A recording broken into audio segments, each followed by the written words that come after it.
ازيكم يا جماعة، أهلا بكم في حلقة النهاردة. أنا كنت عايز أتكلم مثلا عن مفهوم جديد هما الناس كلها بيقولوه، فأنا كنت حابب إن أنا أقول رأيي فيه. المفهوم هو دوت هو إن أنت إزاي إن أنت دلوقتي عرفت أنت تجيب الكالوري بتاعتك، وعرفت دخلت مثلا، حتى لو دخلت على جوجل مثلا كالوريز كالكوليتر ودخلت ولقيت إزاي أنت تعرف أنت السعرات بتاعتك واللي أنت تاكل إيه بالظبط والكلام دوت. أنا رأيي في الموضوع دوت إن أنت سواء انت هتضخم يبقى خلاص انت عارف طريقك، انت هتزود اكلك وهتزود مثلا من 300 ل 500 سعره وتمام كده اهوت. او لكن انت لو انت هتنشف، انا رايي ان انت تعمل سعرات الثبات بتاعتك. بقى 2500 اي حاجه، 3000، 2800 اي حاجه. سعرات الثبات بتاعتك ديت انا رايي فيها ان انت تنشف، ومعاها ممكن تزود الكارديو بتاعك مثلا تلت ساعه مثلا كارديو او حاجه، هيفيدك قوي مع ان انت عامل ثبات في السعرات بتاعتك. ايه فكرة الثبات او ايه اللي انت تستفاده من الثبات السعرات؟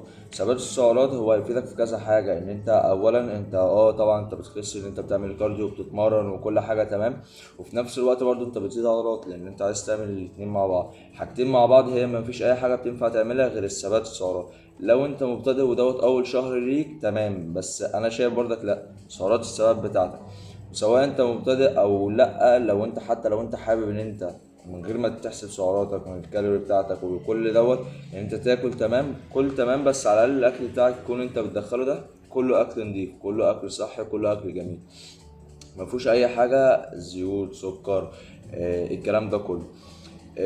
حتى لو انت ما قدرتش انت تقطع حاجه معينه، بس انت على الاقل قلل منها خالص. يعني انت الزيت انت تقدر تقطعه، انا متاكد من حاجه زي كده. السكر ممكن مثلا لو انت بتحب انت تشرب مشروبات، حاول ان انت على الاقل يعني انت تزوده، يعني تبدله اقصد بسكر مثلا اللي هو السكر الدايت والكلام ده. حاول انت تظبط اكل، ان انت الاكل بتاعك ما يكونش فيه معجنات، ان هو ما يكونش فيه عيش، الكلام ده. لما انت تبدا ان انت حتى لما انت تعمل الحاجات دي كلها وانت تبدا ان انت تلاقي نتائج فيك، انت شخصيا انت هتنبسط قوي. فانت عشان كده انت هتحب ان انت ان انت تكمل فيه. نفترض طيب ان انت عملت كل حاجه وعايز تعرف انت بعد قد ايه ان انت هتشوف نتائج. هو اقل حاجه ان انت تبدا انت تبص عليها او هتشوف فعلا تبدا تلاحظ فعلا نتائج ان هي ملموسه، ممكن مثلا اسبوعين. اسبوعين دوت يقدروا ان هم يغيروا حاجه بسيطه فيك، يعني انت تقدر تنزل في الوزن كويس، الكلام دوت كله. حتى لكن العضلات بتبقى صعبه شويه، يعني ممكن بس ممكن ما تلاحظهاش لو انت نسبه الدهون عندك شويه عاليه، فممكن حتى ما تلاحظهاش نسبه العضلات. عشان تبدا فعلا تلاحظ نسبة عضلات كويسة جدا، وانت تبدأ ان انت تحسها فعلا ان نسبة العضلات دي كويسة جدا وانا مبسوط بيها. اقل حاجه بتبقى من 3 شهور ل 6 شهور عشان تبدا ان انت تلاقي فعلا نتائج. هل انت في الاول انت مجبور مثلا ان انت تجيب كرياتين وبروتين؟ لا، حتى البروتين لا، بس لان البروتين انت لما بتكون في الاول انت نسبه الاكل بتاعتك بتكون قليله، لان انت مش محتاج اصلا بروتين عالي او بروتين زياده. الناس اللي هم بياخدوا بروتين هم بيكونوا واصلين لمستوى حلو قوي، هم بيبقوا محتاجين بروتين على اساس ان هم يكملوا احتياجهم اليومي. لكن انت لسه في البدايه ومش عارف ايه، لا مش مهم بروتين ولا اي حاجه. بس زي ما بقول لك ان البروتين وكده هوت انت مش هتكون محتاجه قوي في الاول. انت هتكون ايه اللي انت محتاجه؟ انت تظبط اكلك وتاكل اكل كويس. طيب انت عايز دلوقتي انت تدخل اي حاجه او كده، مالتي فيتامين هيكون كويس جدا ليك. عرفت مثلا وانت تقدر انت تجيب مثلا مغنيسيوم او اي حاجه لوحده تمام جدا، ده كويس جدا برضه، حاجات كده. لكن الكرياتين بقى والبروتين والماس جينر والكلام دوت والبي سي دبل اي والكلام ده كله، ده انت مش محتاجه خالص خالص. يعني انت مش محتاج اي حاجه فيه دلوقتي. اللي انت ممكن تبدا ان انت يعني ان انت محتاجه فعلا هي الحاجات اللي هي المالتي فيتامين. ان انت ممكن ما تكونش الاكل بتاعك ممكن ما يكونش متنوع زياده عن اللازم، او مش زياده عن اللازم، ان انت الاكل بتاعك ما يكونش متنوع. فانت عشان كده انت محتاج الحاجات ديت فعلا. وانت اصلا لما تلاقي ان انت اتحسنت وشكل جسمك اتغير، انت لوحدك انت هتحس ان لا، انا كده كده انا فاهم في الكالوري، فانا اعرف ان انا اظبط نفسي نظام غذائي، فانا عارف ان انا محتاج بروتين زياده، وعارف ان انا محتاج كذا وكذا وكذا وكذا. فانت هتكون انت النقطه دي انت عارفها. لكن انت كان اللي انت لسه في البدايه لا، انت مش هتكون محتاجها. هي اللي انت هتكون محتاجه انت اكتر حاجه انت هتعجز عليه هو الاكل.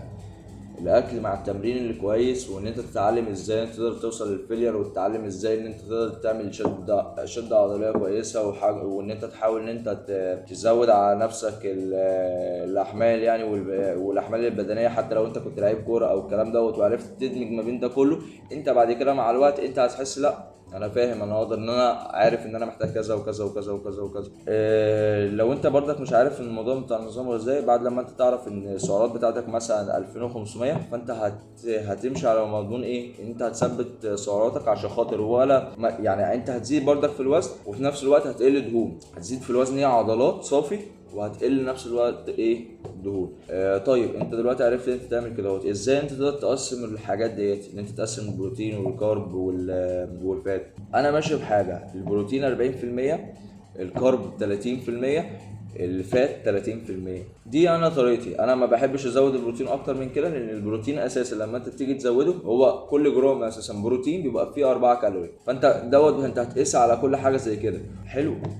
بس فانا عشان كده انا شايف ان هو 40% حلو قوي بروتين، و30% كويس جدا كارب، و30% فات برضك كويس جدا جدا جدا. عايز برضك، في ناس برضك بيمشوا بطريقه اللي هو 60 ل 20 ل 20، بس انا ديت مش بقتنع بيها قوي. انا دوت ده انا اللي ماشي عليه، دي الحاجه اللي انا ماشي عليها، واللي انا شايفه ان انا مرتاح عليها، وان ديت مناسبه ليا وكويس. دي بالنسبه للايه، للتغذيه.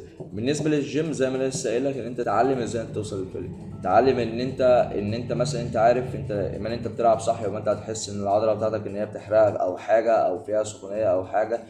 حاسس ان انت كأن العضله وانت بتلعبها مشدوده، بتوصل لاخر عدتين او 3 ما بتبقاش قادر تجيبهم خالص.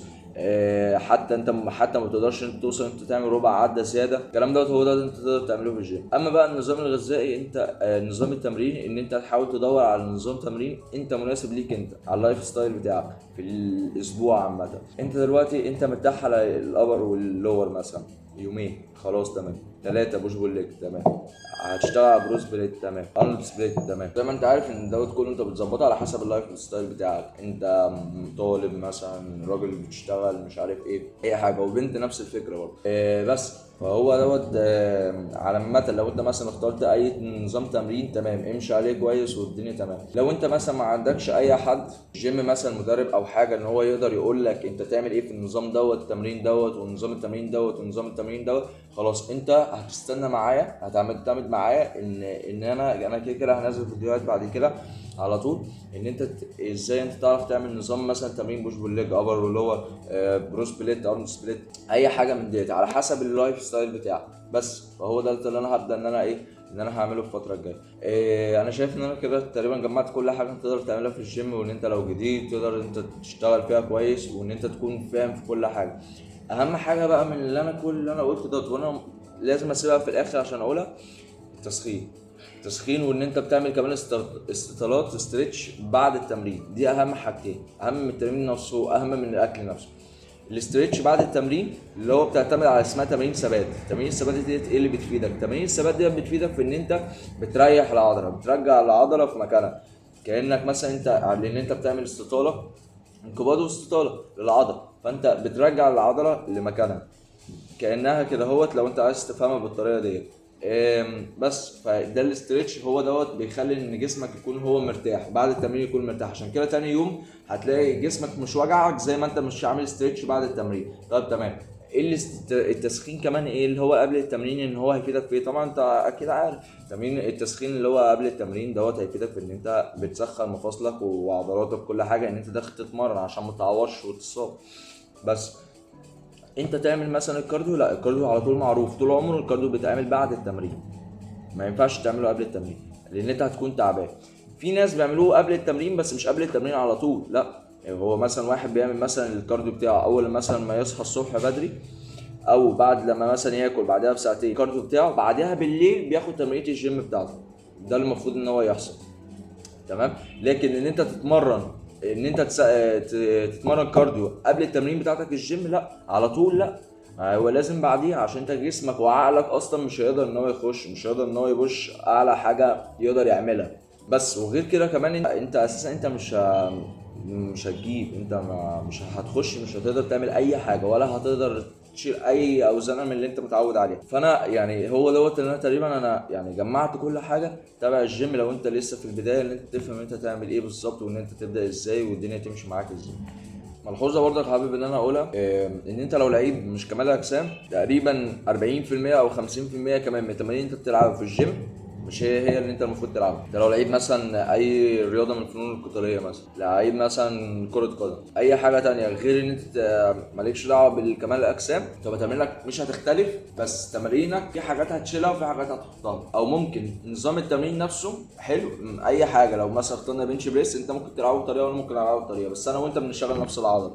هي دي الفكره. ليه؟ لان انت بتشتغل على حاجات تانية.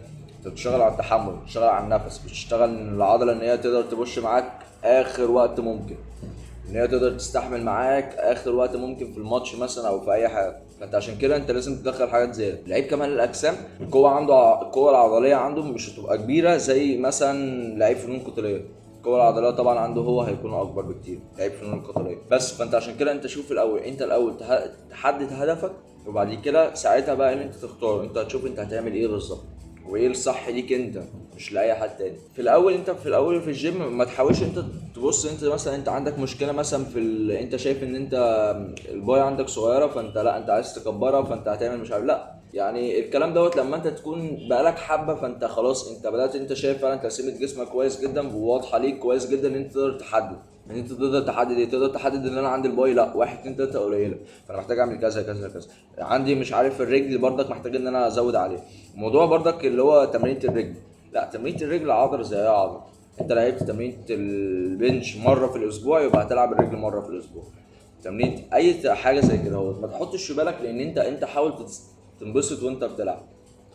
الرجل من العضلات اللي هي اللي انت فعلا انت هتنبسط وانت لما تيجي تقسم عندك، وان انت رجلك لما انت تكون ناشف شويه ورجلك تكون متقسمه هتبقى جميله جدا. لكن مش هيبقى شكلك حلو لما انت تكون من فوق تبقى كويس بس من تحت مش تبقى كويس.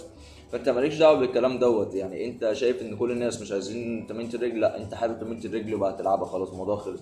مش لازم الناس هم مقصرين عليك ان انت لا انا مش عايز تمرينة الرجل دي.